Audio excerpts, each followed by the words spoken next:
Une seconde, on va le faire après là-bas. Voilà.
Ça, c'est une des ailes. Évidemment, ça supporte le poids de l'aile, mais ainsi aussi que la capacité de fuel. D'où on est vraiment dans la haute technologie avec les matériaux. C'est stocké en majorité à l'intérieur des ailes. Si vous voyez, il y a des trappes. Et, on peut passer, on peut se mettre debout à l'intérieur pour inspecter la cabine, les réservoirs qui sont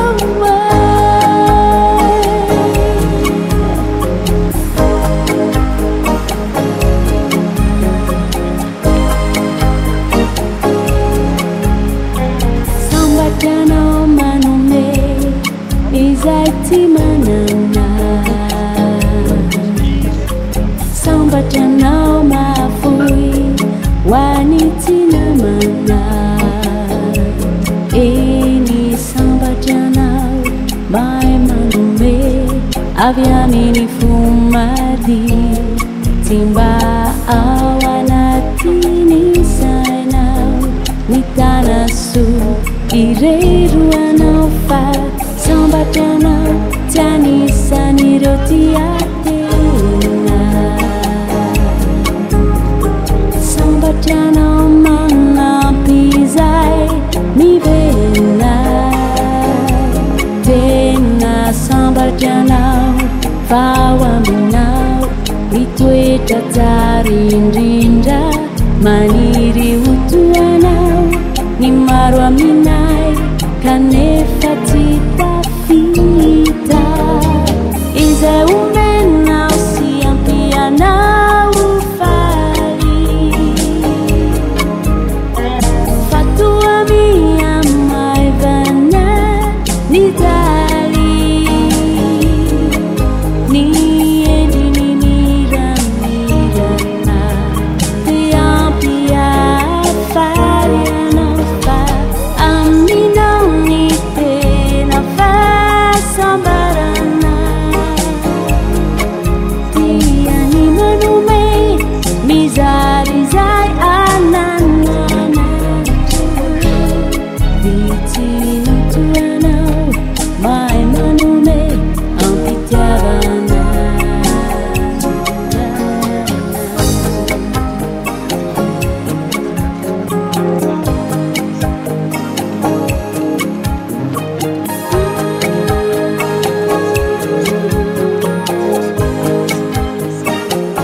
Sambatana mai manechitena Sambatana andakani fande ferana Tena sambatana fawaminau Nitwe tatarindinda maniri utuanau Nimarwa minai kanefatita fita Iza umena usiampiana ufali Fatua mia maivana nitali Nefa antuana nitikia setinizani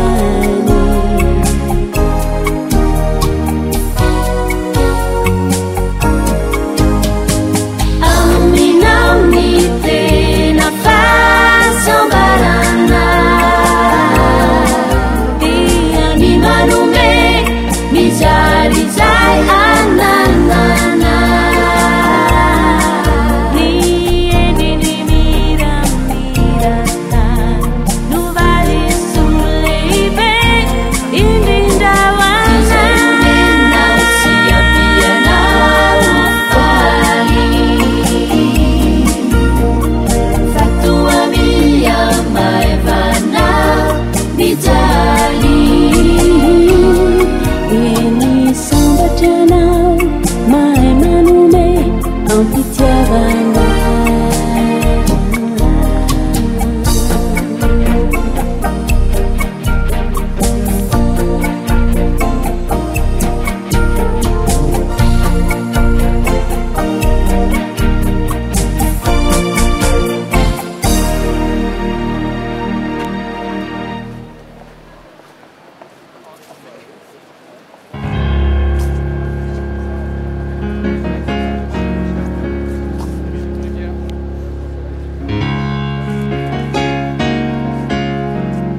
Nitura pusini antunai Bai fanuzwa mimi sitakau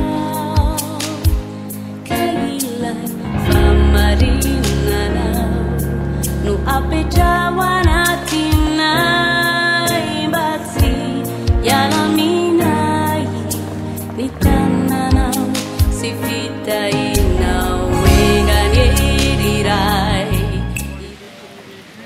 Il y a 3 personnes qui doivent repartir à l'aéroport ainsi que les journalistes. Donc la presse repart avec son véhicule et les 3 personnes qui doivent prendre le vol ligne régulière avec nous. ont un véhicule. Avec nous. Oui, ils ont un véhicule. Voilà. D'accord. Donc ceux qui prennent la ligne régulière, ils sont avec moi. Alors attends, c'est quelle heure? L'avion des journalistes, c'est bon. 18h35. La presse de ce côté.